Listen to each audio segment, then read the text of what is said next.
Hello, weirdos! Welcome back to my channel. So unfortunately, today can't be a super fun video because shit be happening in the fucking world that's not okay. And that is primarily to deal with the shooting. And not just the shooting, it's also to deal with the rise in Asian hate crime. It's saddening. It's really saddening to hear. And some of my Asian American friends here in America are scared. Really, really scared. And they've been scared for a while, and that's not okay. Violence against Asian Americans isn't a new thing. However, because of lovely Miss Rona, there has been a rise in it. It did originate in China, but that's all it is. You know, there's not much more to that. It just originated in China, and I don't understand how you can hear that a disease originated in a place and then automatically equate that with anyone who looks like they could have been from that place is a carrier of that disease and then decide to inflict violence on anyone. It just is mind-boggling to me. First of all, the committing the violence in the first place, like, why would you even? Like, that's fucking ridiculous. Why would you hurt somebody else intentionally? I don't understand. I wanted to do this video to kind of uplift authors, Asian authors specifically, writing about their experiences, whether that be history or their own personal experiences. I've tried to pick an assortment of people kind of from all over the place. So I have some people from some book recs from Korea, from China, Singapore, Asian American. Tried to get like a very varied experience. I will admit I do have bias. A lot of these books are going to be about China or by Chinese authors, just because that has been been in my reading diet recently. So there, just so you know, up front, there is a clear bias.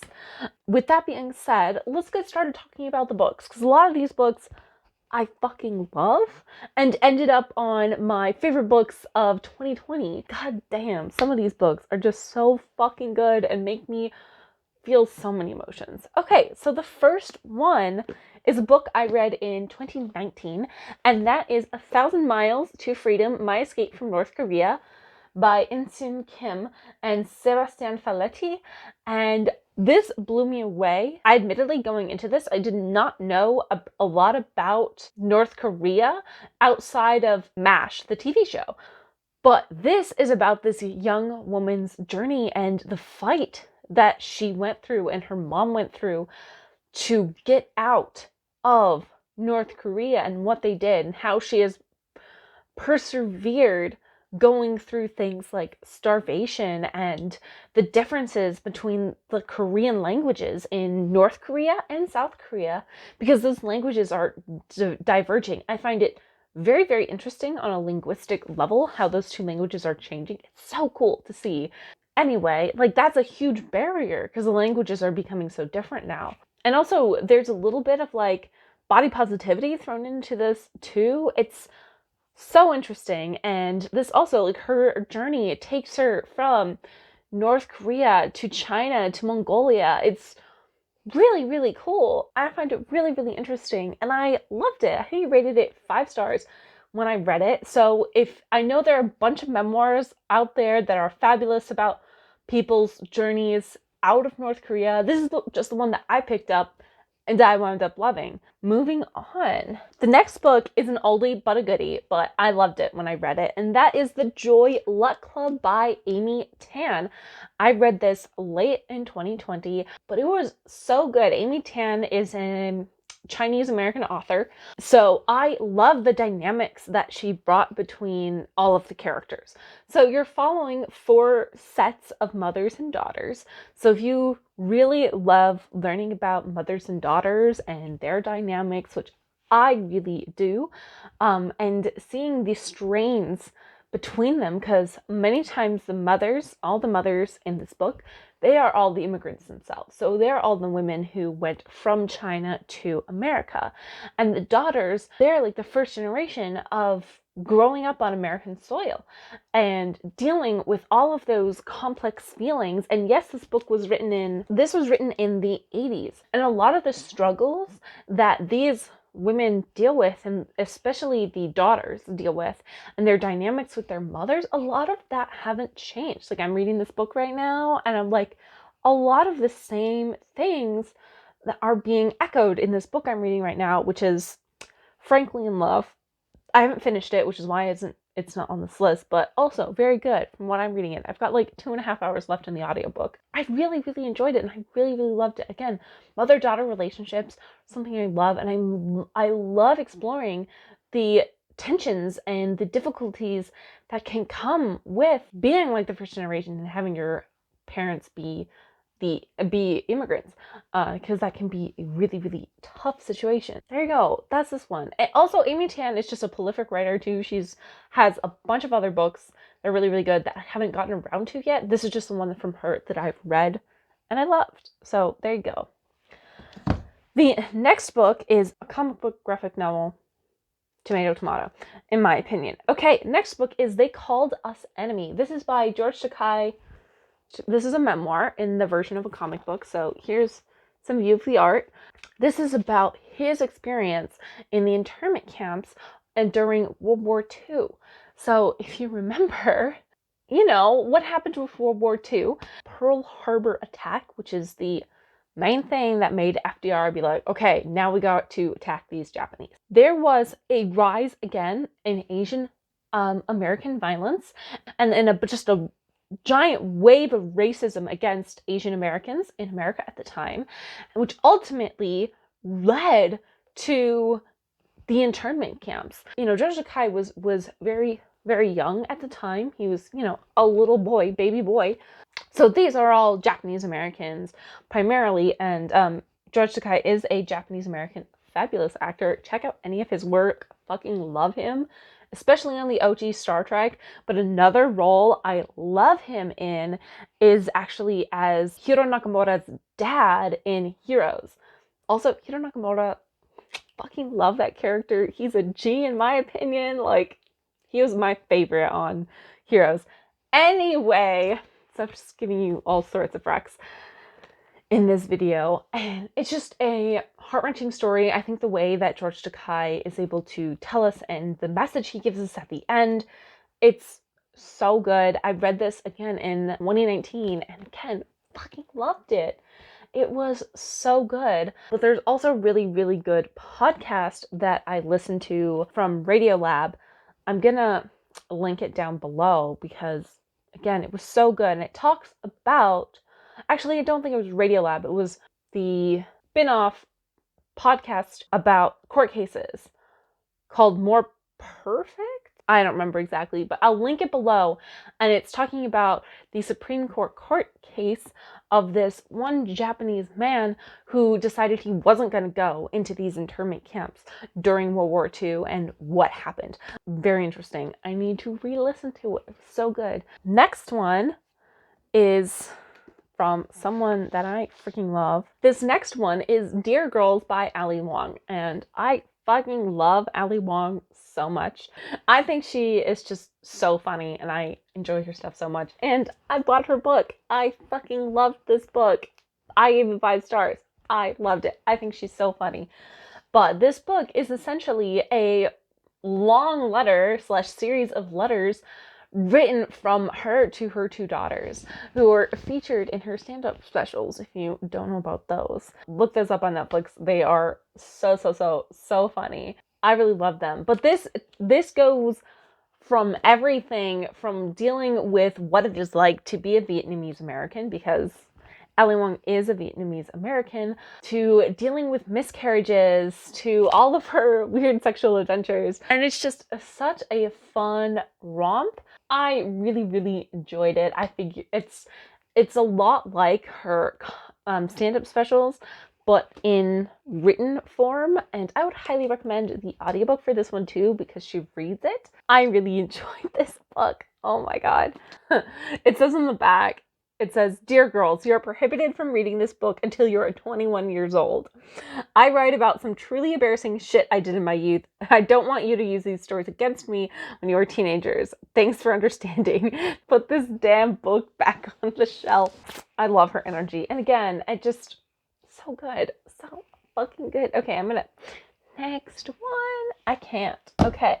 So this next book is The Rape of Nanking by Iris Chang. And Iris Chang is a Chinese American, I believe. Tells the story of the Rape of Nanking. And if you don't know, it's kind of obvious. The Rape of Nanking is essentially when the Japanese soldiers invaded Nanking in China, and essentially there was a fuck ton of murder, there was a fuck ton of rape, there's a shit ton of brutality, and a lot of that violence is not talked about in history classes. I remember when I first learned about it, I was like in 5th grade. At this point, don't worry, I like had been learning about the Holocaust since way before then. So hearing about like really horrible, fucked up shit was not new, but I learned about it in class and we just kind of glossed over it. And in my subsequent history classes, we never really went in deep about it. And a large part of Iris Chang's frustration is that she felt like this was left out of a lot of history books when it deals with the violence and stuff that happened in World War II. You know, everybody talks about, you know, the Holocaust and the murdering of like Jews, gays, and gypsies. And everybody talks about like the bombings, the atomic bombs and the violence that it caused towards the Japanese. However, a lot of time Nanking is left out and it's really, really shocking. And I've started to see in my history books a change in that recently. I'm seeing the Rape of Nanking pop up more and more, and especially in more modern history books, fiction. So that's good, but still, major problem that it's vastly left out. So if you're at all interested in learning more about this relatively obscure time in history, and a lot of problem about that is because a lot of the scholarship surrounding the Rape of Nanking is a little bit hard to find in terms of like there's not a lot of English translations of it. Primary source documents, a lot of the documents were destroyed. This is divided up into 3 parts. There's the part with the soldier's perspective, the Japanese soldier's perspective. So it's like going and talking like about what they did. And then it talks about the victim's perspective. So a lot of the people and the citizens in Nanking. And then it tells a lot about some of the Westerners that stayed in Nanking at the time, and especially 3 who really helped try and protect the people of Nanking, which was very interesting. I found that to be a very interesting part of the book. And it's interesting to see how, especially with some of the people, because some of the people were hella problematic.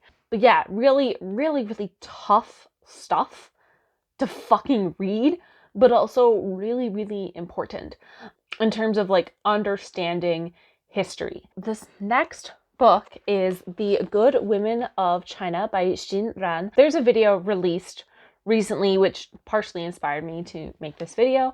It's all about stopping Asian hate by Xiran Jay Zhao, whose YouTube channel I will link in the description down below. Oh my god, their channel is so good. If you want random ass references to the Untamed, meaning this Untamed, the Untamed that has my art, watch her channel. But she also does like lots of really good content educating people about references and Chinese culture, which I fucking love their stuff. They did a video talking about the hate and how it's not okay. But every time I see their channel, I keep mixing up because the names, because this author's name is Xiran and the channel's name is Xiran. So it's very close. It's just missing the N, and I'm probably horribly butchering it because I be a pasty white bitch. Anyway, back to this book, Good Women of China. This is a work of a bunch of compiled reporting done by a reporter, a Chinese reporter. She had, in the 80s, Xinran had this radio show, and people would mail her letters, call in, and talk about all sorts of really, really horrible things. So a lot of bit about like forced marriages and dealing with trauma and losing children and what it is like to be a student at a Chinese university. All sorts of stuff. Really, really good work of journalism coming from someone from China that's being put out to the world. So good. 5 out of 5. I think this wound up on my best books of 2020. I read this in 2020. If you want, reporting by people from China about things in China, and you want to get a relatively non-CCP censored version about what the fuck the Chinese people are thinking, that's a really, really good book by Chinese people. I bring this up because in Xiran's video, that's what they talk about a lot. They talk a lot about how a lot of people in the West have a really, really hard time differentiating the Chinese government from the Chinese people.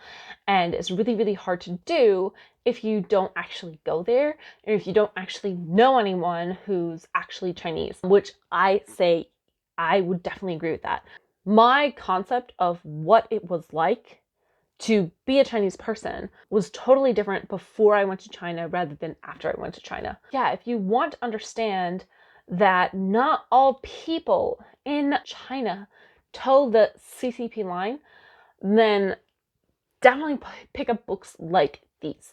And that's what I feel like that's what I try and say too on this channel.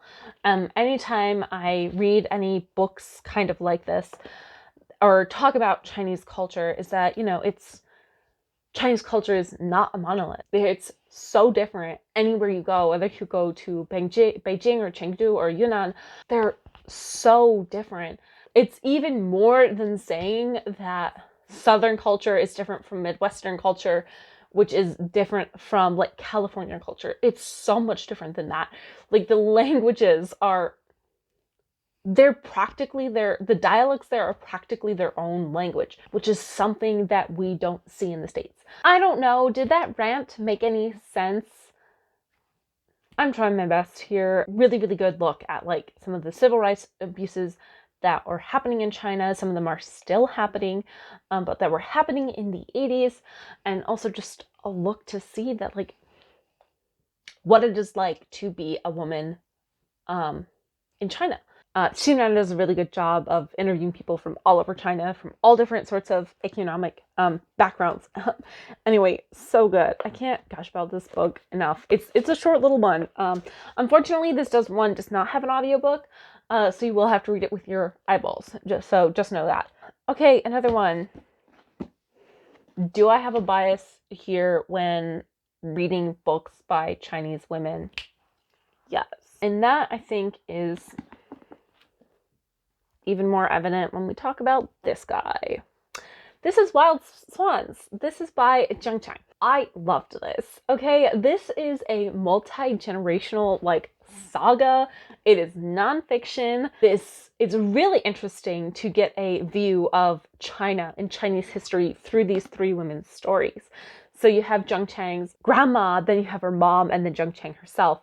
And it basically goes from when imperialist China to very, very communist China to the pseudo-socialist but secretly capitalist China that it is today. To look at that transition and to follow that transition of Chinese history through this lens of this one family, I found to be so interesting. The things and the strength that each of these women have is fucking amazing. So good. It's really interesting to see these women because they kind of go like all over China. Like at some point they're in Beijing and Shanghai, and then at some point they go down into Chongqing, which I thought was really cool because Chongqing's where I lived. Anytime a book is set in Chongqing, I'm like, give it to me, please. Really, really fantastic memoir and so good. All these books are so good, otherwise why the fuck would I be recommending them to you guys? Okay, moving on. This is The Tea Girl of Hummingbird Lane by Lisa C. Lisa C is a Chinese-American author, and holy fuck, I love her writing. She writes primarily fiction. So this is fiction, and this tells a story of this young woman who is an Aka girl, Aka is one of the Chinese minorities, and she is living in the province of Yunnan. And when I found that out, I damn nearly cried because, again, Yunnan holds a very, very special place in my heart. Follow this young Aka woman, and she winds up getting pregnant, which isn't a great thing for an unmarried woman. So she has to wind up giving up this baby, and this baby winds up in America and gets adopted. But you really, really primarily focus on this woman's story, and it's just such a good story. Again, mothers bonding with their daughters, those relationships. Can you tell I have a bias for those relationships in books as well? Basically, any book by Lisa C, so good. What I love so much about Lisa C books is her ability to describe culture and weave in cultural traditions and cultural practices seamlessly into the plot of the book, to a point where you're not feeling totally info dumped on, which I know can be fairly frustrating, but I just love the way she does it, and she doesn't feel the need to be like, okay, this is what this term means, this is what that term means, and it's just great, and I love it. Okay, next book, because we're gonna be here all day, because I cannot fucking shut up. Next book is one that's going around a lot, and this is Crazy Rich Asians. I have the entire book series. I fucking love this book series. So good. Oh my god. This is by Kevin Kwan, by the way, who I believe is from Singapore. He's like a Singapore American. I have not watched the movie that was based off of this book, but I fucking love this book. Oh my god, I just loved being introduced to this culture that we would probably never, ever be exposed to normally, which is cream of the crop, upper crust of Singaporean society. And it was so good. And it doesn't just visit Singapore. We visit some other countries in the second book, China Rich Girlfriend. There's a lot of conversations about China and like the Chinese. So good. But in this first one, we follow this woman named Rachel. She is a Chinese American, and she falls for this boy, and she don't understand that this boy comes from hella money in Singapore. And they're off dating, and they get invited to Nick's, who's the boy, Nick's best friend's wedding, and she is underprepared for the level of bougie, but also to be introduced into the society, because, you know, she's just this average Chinese American girl. She's just not prepared for the levels and the audacity of some of the people in this book. I recommend the whole series. I found each book so delightful, and I loved them all. Hence why I bought them all. The last book, because yes, we have finally come to the end of this video. The next book is a book I fucking love. And that is Know My Name by Chanel Miller. Chanel Miller is, again, an Asian American. And this book basically tells the story of Chanel Miller's rape and her fight to get justice for it. I'm sure you guys have heard of her story. Her victim statement went viral with BuzzFeed. She was known as Emily Doe, but then she decided to write this thing. And holy fucking heck, Chanel Miller is a fucking amazing writer. I want to see more of what she writes because I loved this book. She was so good. I've read other books that are kind of in a similar vein in terms of women telling their stories, and this was just the most impactful one by far, I think, because of Chanel Miller's ability to write. It blew me away. It won the BookTube prize in nonfiction. No surprises there. Holy fucking shit. Trigger warnings galore, so be very, very careful with this one, but so good. The audiobook, I believe, is also narrated by Chanel Miller. Also, we recommend that. So good. So we're going to end on this beautiful high note. I fucking love this book, hence why I got it. Can you tell? I love these books. This is why I bought them. So there is your sampling about Asian literature that I have liked in the past.